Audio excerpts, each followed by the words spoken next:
How do we pronounce the Gayatri mantra? Well, it starts with this sound, which is pronounced Om.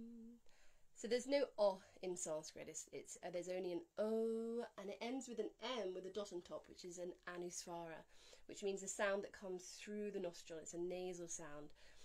Om.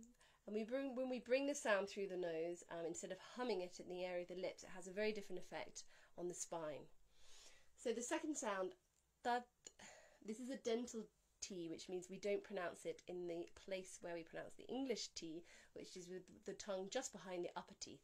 Instead, we relax the tongue and the tongue sits between the teeth or touching the upper teeth for tat. Savitur, same, a dental T, and we must pronounce this R. Every letter in Sanskrit is pronounced. So we have Savitur, Varenyam. Dot underneath the N means a retroflex position, so the tongue has to be up, pointing towards the roof of the mouth. So in Sanskrit, the T, the D's and the N's are, the tongue is in one of two positions, either pointing to the roof of the mouth or touching the top teeth. We don't have the English T, D and N, which sit somewhere between the two. So this is something you have to be really careful of when we're pronouncing Sanskrit. So this is Varenyam, tongue up. Bhargo, aspirated Bha with the H. We have to have an expulsion of air from the lower belly. So it's not Bargo, it's Bhargo, making sure to raise the tongue for the R. Devasya. So again, this is a dental D and a dental Sa. So the tongue needs to be relaxed between the teeth for Devasya. Dhimahi. Dental D, followed by an aspirated dental D. Dhimahi. Long E followed by short E. And this Devasya, I forgot to say that this E is a 2-count vowel and the A is only a 1-count vowel. So it's Devasya, not Devasya or Devasya. You can hear the difference between Devasya and Devasya. This is something we wouldn't necessarily know if we were reading the English transliteration, because we don't have a difference in the count of vowels in the same way. But actually the spirit, the energy of the chant is found in the rhythm, and the way we know what the rhythm is through observing the vowel counts. So it's really useful to know that the E is a 2-count, and this compound consonant S followed by Y means that we have to have a slight pause. We don't say Devasya, Devasya. Gives a very different feeling to the word. It's so much more poise to it. Dhimahi. Dhiyo yo nah. So again, aspirated. Dhiyo yo nah. Dental N. Visarga. So Visarga is a very special letter in the Sanskrit language, as is Anusvara. We could spend days investigating Anusvara and Visarga. But for now, I just need to know that when Visarga is followed by a P, it's a very, very special sound in the Sanskrit language. And we have to make an expulsion of air, nah, and then move the lips into preparation for the sound of the P. And a P is made from this position.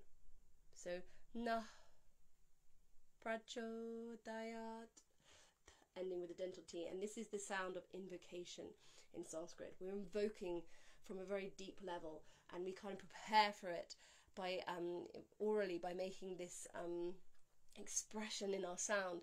Nah, prachodayat. So the whole chant is Om Tat Savitur Varenyam Bhargo Devasya Dhimahi Dhiyo yo nah prachodayat.